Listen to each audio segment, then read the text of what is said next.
তিনটা কৌটার মধ্যে তিনটা খাবার আছে। এই তিনটা খাবারের সাথে মিক্সড করি, ওদের কালার ভালো আসে, ওদের হেলথ ভালো থাকে। প্রতিদিন বিকালে আমি আমার মাছগুলোকে যে খাবারটা দেই, এটা হচ্ছে এখন দিচ্ছি যে খাবারটা আমি দেখাবো যে আমি কিভাবে বানাই খাবারটা।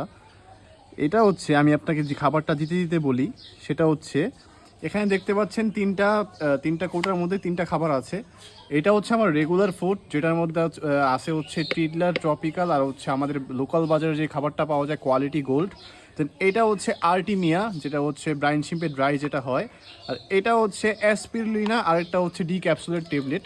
তো প্রত্যেক দিন বিকেলে আমি আমার মাছগুলোকে এখান থেকে এক চামচ খাবার নেই, আর এইখান থেকে হচ্ছে আর্টিমিয়া নেই, আর এইখান থেকে হচ্ছে অ্যাসপিরুলিনা আর হচ্ছে ডি ক্যাপসুলের যে ট্যাবলেটটা আছে, এটা এইভাবে ইয়া দিয়ে ম্যাশ করে নিই। দেন যখন গুঁড়ো হয়ে যায় এই খাবারটা হচ্ছে এই তিনটা খাবারের সাথে মিক্সড করি। দেন এই খাবারটা হচ্ছে রেগুলার প্রত্যেক দিন বিকেলে বা দুপুরে আমার মাছগুলোকে দিয়ে থাকি। আর মাছগুলো খুব মজা করে খায়। আমি জানি না আপনারা ভিডিওতে দেখতে পাচ্ছেন কিনা, সাইডের ট্যাঙ্কে মাছগুলো রেড টেল প্লাটিনামের যে নিউ মডেল মাছগুলো আছে, এগুলো এখানে দেখেন কত সুন্দর করে মাছগুলো খাইতেছে। এইভাবে হচ্ছে রেগুলার আমি আমার প্রত্যেকটা ট্যাঙ্কের মধ্যে রেগুলার এভাবে ফুড দিয়ে যাই। আর আসলে অনেকে আমাকে জিজ্ঞেস করেন, ভাইয়া আপনি কী খাবার দেন, কী কী ফুড দেন, কোন কোন টাইমে খাবার দেন। ভাই আমি বেসিক্যালি হচ্ছে গরমের মধ্যে হচ্ছে 3 বেলা খাবার দিই, আর শীতের মধ্যে হচ্ছে 2 বেলা খাবার দিই। তো এখন যেহেতু গরম চলতেছে, তো এখন হচ্ছে প্রত্যেকদিন সকালে 9টা-10টার দিকে একবার খাবার দিই, দুপুর 2টা-2টার মধ্যে একবার খাবার দিই, বিকেল 4টা-5টার মধ্যে একবার খাবার দিয়ে দিই আর কি।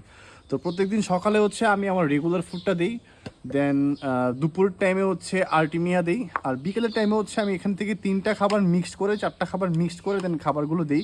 তাহলে হয় কি, মাছের প্রোটিন ভালো থাকে, ওদের কালার ভালো আসে, ওদের হেলথ ভালো থাকে। তো সব দিক থেকে ওরা অনেক মজা করে খাবারটা খায়। সো আপনারা চাইলেও কিন্তু এভাবে ট্রাই করতে পারেন, আপনাদের মাছগুলোকে খাবারটা দিয়ে দেখতে পারেন, ওরা খুব এনজয় করে খাবে মাছগুলো। সো আজকের জন্য এই পর্যন্তই, দেখা হবে কথা হবে একটা ভিডিওতে। সবাই ভালো থাকবেন, সুস্থ থাকবেন, আল্লাহ হাফিজ, আসসালামু আলাইকুম।